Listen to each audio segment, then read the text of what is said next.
Next, we're going to talk about monetization and KPIs in real money gaming and social casino. And we've got two guys who are very qualified to talk about that, Matt Cullen and Mike Reaves. They're not working together, but they're friends, and they share knowledge in two very different spaces. And it should be interesting to hear their perspective, their joint perspectives. Matt comes to us from originally from Betfair in the U.S.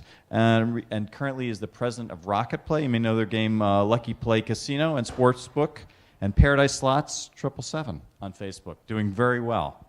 And Mike, very interesting background in the on the real money side, VP of Engineering at LookSmart, which was acquired by Checkpoint, and then worked at Lawrence Livermore Labs building atomic bombs or something like that. Did you do gambling at Lawrence Livermore Labs? Monte Carlo simulations. Okay, that exploded. Okay, and then he was the senior vice president of development at CyberArts, which sold to Fertitta and now is Ultimate Poker, which is the first real money poker game out of Nevada. So that's really great. He also can be found frequently at the Oaks Card Room in Embryville if anyone needs to pick up a game, and he'll tell you more about that after as well. So let's talk about KPIs. Great. Thanks, George. We're going to do a little bit of a compare and contrast, not just around KPIs, but we thought we'd sprinkle in some monetization as well, the differences between social and real money monetization, as well as retention and customer acquisition, which obviously is hugely important. So thought we'd just give a couple quick, little bit more flavor around intros. As George mentioned, I'm the president of Rocket Play. We're actually a UK company, but our business is operated out of San Francisco, and all of our development sits over in Israel, in Tel Aviv.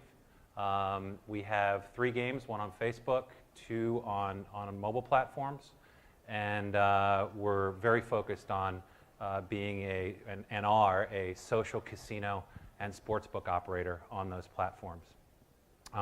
As George mentioned, prior to that, I worked for Betfair. I was vice president of new ventures.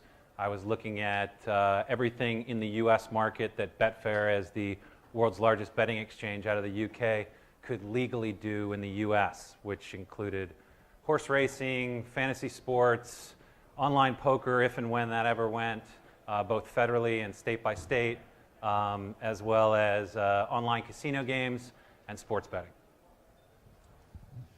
Thanks all for coming today. I'm Mike Reaves, and I'm the co-founder of a company called CashBet, founded it about 7 months ago or so.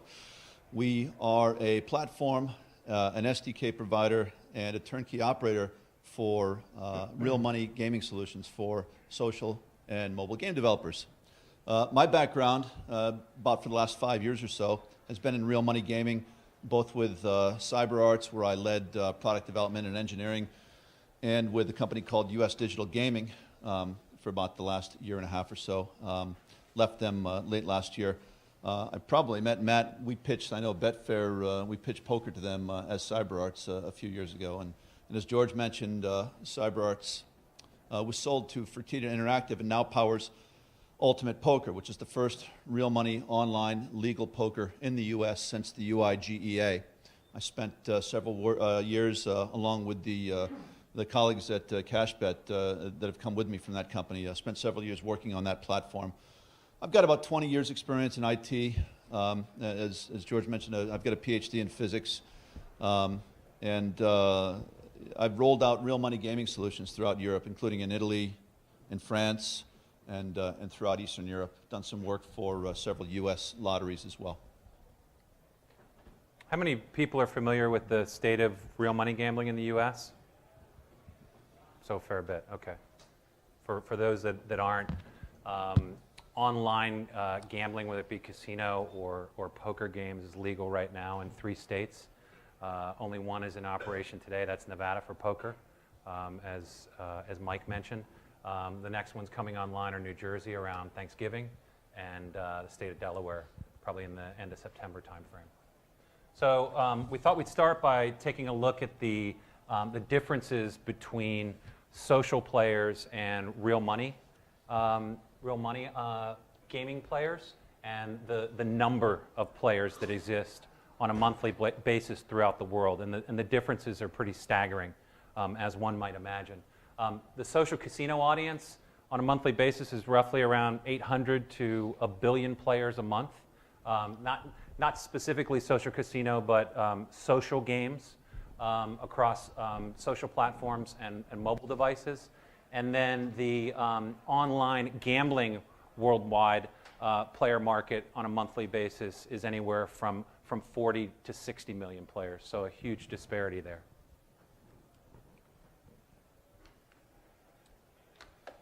So we want to start out by talking about the acquisition costs of social money versus real money gambling. There's some similarities, there's some differences.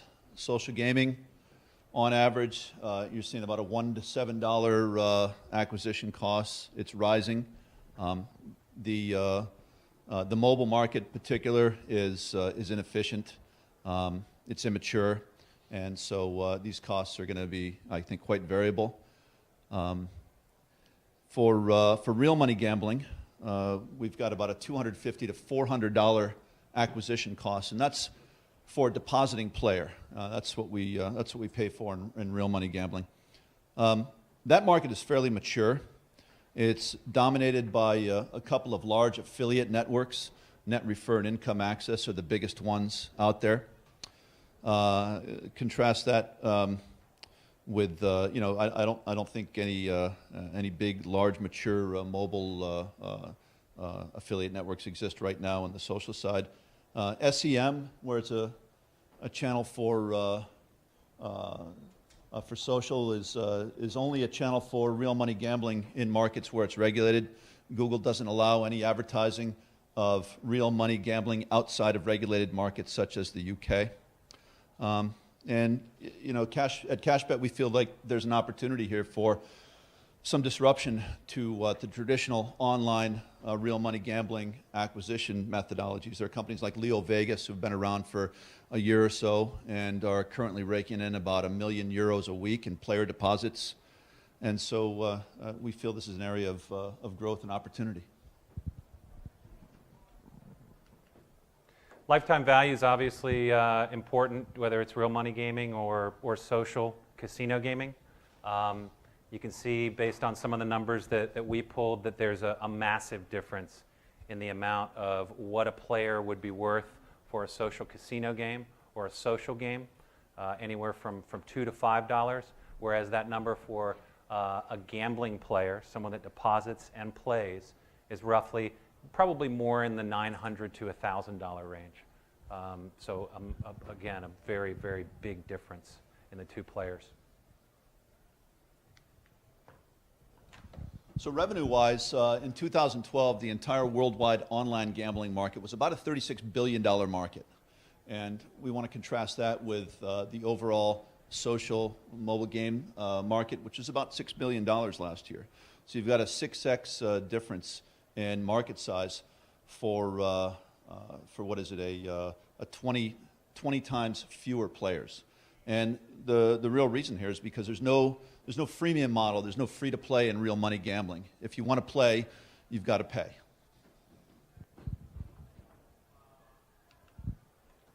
So now we'll drill down to the monetization areas of both social casino as well as real money gaming. And then take a look at the KPIs as well. On the monetization side, as many of you well know, I'm assuming that a lot of us here are social casino operators or looking to get into this space and perhaps have operated other social games, so we have a pretty good sense of what the monetization drivers are already and the KPIs are already, but for the purposes of everyone else, we'll revisit those. So typically for a social casino game, obviously the bulk of your revenue is going to come from in-app purchases. For a casino game, it's going to be currency to play the game, continue the game if you lost everything, or chips, depending on whatever that currency is within the game. Virtual goods are popular as well, and certainly a driver for monetization, depending on the game. We currently, in our games, don't offer any virtual goods, at least not yet. We probably will at some point, but we just haven't prioritized it. Return to player, really, it's not necessarily a form of monetization, but it's an opportunity to really set that pinch within the game. It's that delicate balance of being able to set the economy in such a way so that you can get players to play the game, engage in the game, continue to retain that player to come back and keep playing, and then ultimately get them to a point where you can get them to pull out their wallet and spend some money with you. And it's a very, very delicate balance, as I mentioned. And then there's other stuff like ads and sponsorships, incentivized ads, non-incentivized ads, depending on the platform, which can also drive your revenue significantly. So looking at the way monetization occurs in real money gambling, it's significantly different. There's essentially two ways that money is made in real money gambling. It's either through rake or through house edge, and I'm going to talk about both of those in a minute. But real money gamers, traditional online real money gamblers they're not buying virtual goods, they're not doing in-app purchases. They're there to go ahead and make money, or try to make money, or experience the thrill of gambling, or lose and get some entertainment for a while they're there. That we feel is changing a little bit with some convergence in between social and mobile, which some and real money gambling, which some companies are doing. There exists the opportunity that perhaps there's a different class of player that's actually being converted over to a real money gambler, and we're hoping to take advantage of that at CashBet. Rake is mainly used in poker. Typical rakes in an online poker room are set at about 10% or so. Rake is also used in bingo, pari-mutuel games.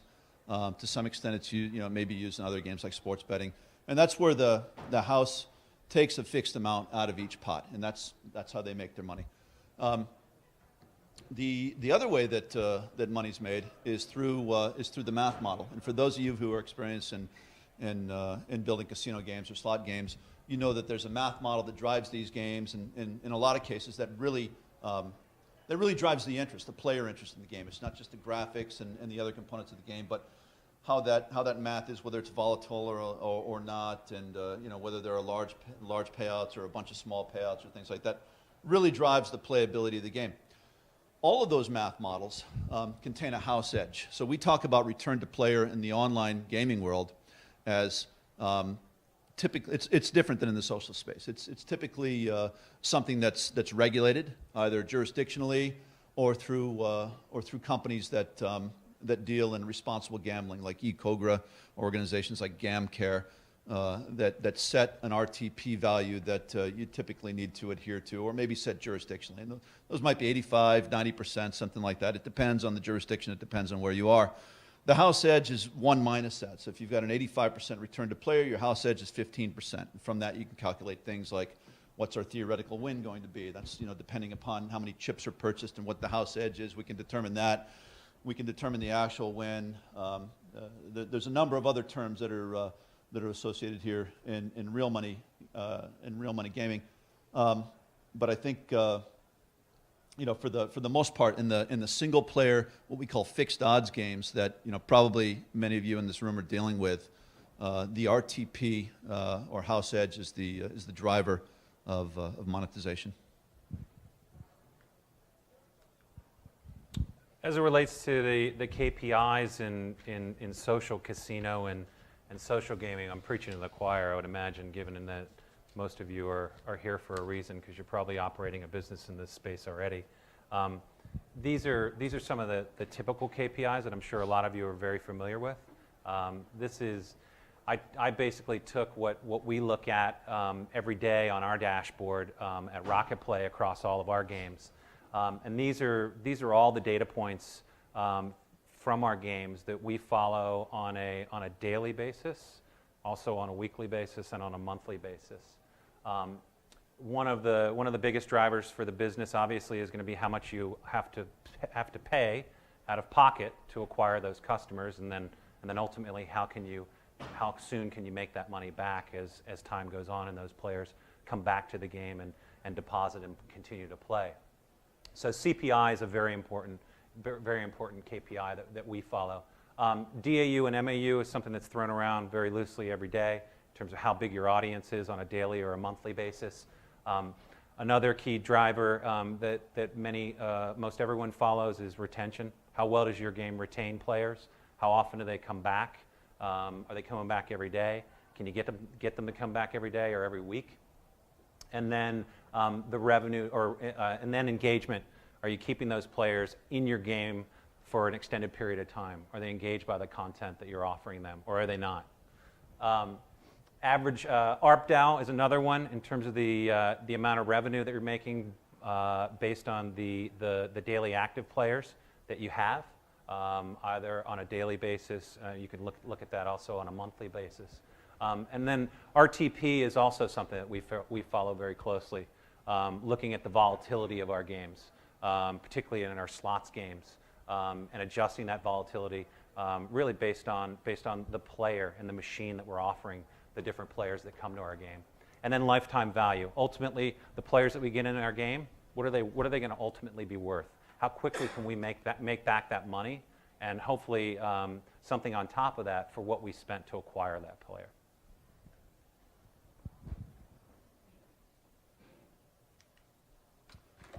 So the KPIs of the real money gaming space are similar, but there are some subtle differences. In the cost per acquisition, Matt talked about the cost per install. And what we look for in real money gambling is the cost to acquire a depositing player. That's where you make your bread and butter. It's there are free play games out there that people use to go ahead and entice folks in. I'm sure a lot of you have seen the free play version of Poker Stars. If you come from international places, maybe you've even played. But these companies spend a lot of money in acquiring a player who will make a first deposit, and oftentimes they're going to give a first deposit bonus or other incentives to go ahead and become a depositing player. The second thing that a real money gaming site is going to look for is increasing that number of wagers per hour. And there are a number of different ways to do this. If any of you follow online poker, you probably know about Rush Poker or Zoom Poker. These are both variants of what we call in the industry fast fold poker. So it's an interesting concept. You're dealt a hand, and if you don't like it, you discard it, and you're immediately reseated at a new table with a new poker hand. So you end up playing about 3 times as many hands as you would playing at a traditional poker table. And what the industry is reporting is that something like 55–60% of revenues are coming from fast fold variants of poker these days. They're very popular, and they make a lot of money for the operators. Length of play is an important consideration. The engagement, similar to the social world, we want to keep people in their seats and gambling for as long as we can, with the consideration, therefore, responsible gambling. This is something we have to adhere to within the industry.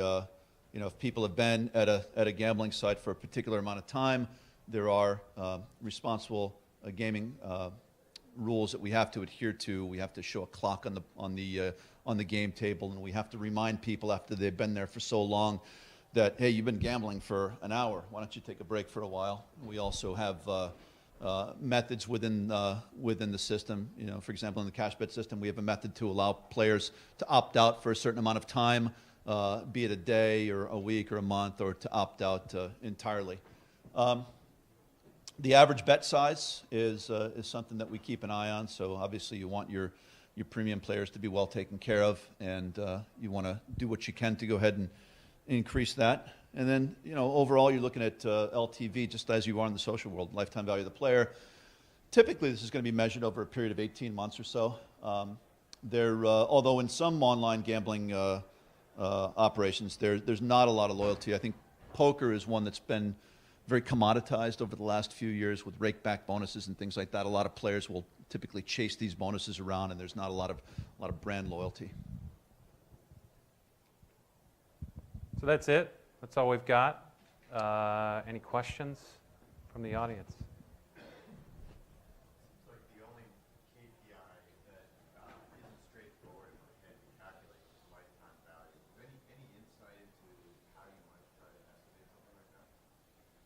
For which? For both? For either. I mean, all the other ones are sort of straightforward calculations. Yeah, I mean, The way that we do it is really based on whatever we had to pay out in order to acquire that customer, as I mentioned. So we actually look at it in what are called cohorts, daily cohorts or weekly cohorts of individuals that we brought into the game that day or that week.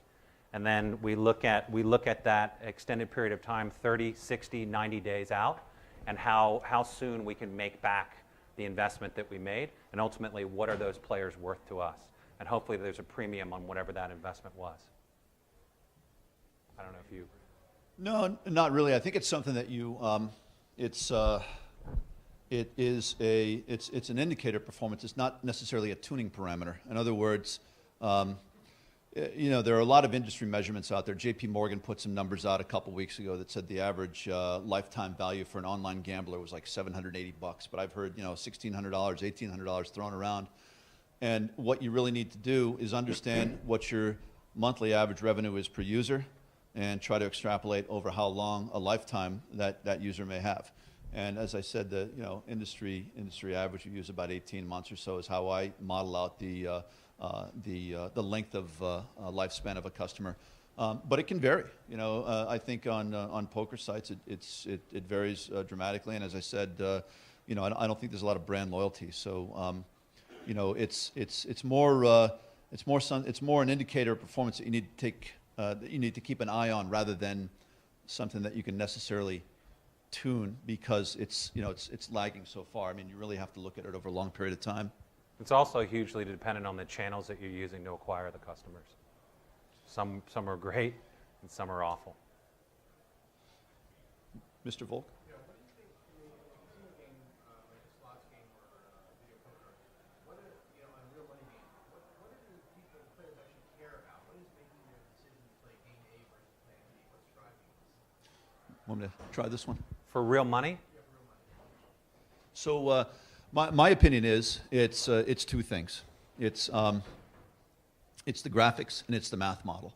And I think that other than that, you've got sort of tertiary features such as what type of bonus am I getting? If poker, I'm worried about a rake-back bonus. If I'm a depositing player, I'm going to be looking for a sign-on bonus. Exactly. If I want to play on mobile, then I want to have a game that's designed specifically for a mobile device and not something that's been clunkily ported over to something else. When I look at a slot game, for example, you want to see things like you'd like there to be an accumulator, you'd like there to be scattered page, you'd like there to be a number of features that are fairly standard these days, but have really come to fruition in the online world over the last 10 years or so, I'd say. So I think you're looking for features. I think you're looking for math. I think you're looking for something that's fun, that's compelling, that'll keep your interest. A lot of times people are looking for specific brands. I mean, I'm not going to play Kitty Glitter, but I know it's got a strong following in some places. So you want to add to that, Matt? No, I mean I think you hit it. I think it's largely dependent on the player themselves and the type of content that they want to interact with, and then again, like you said, the volatility of the game. In the back over there.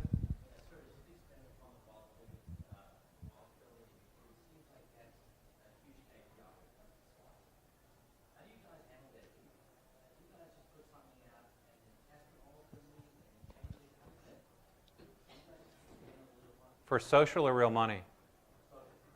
Yes, we do. We put it out and we test it.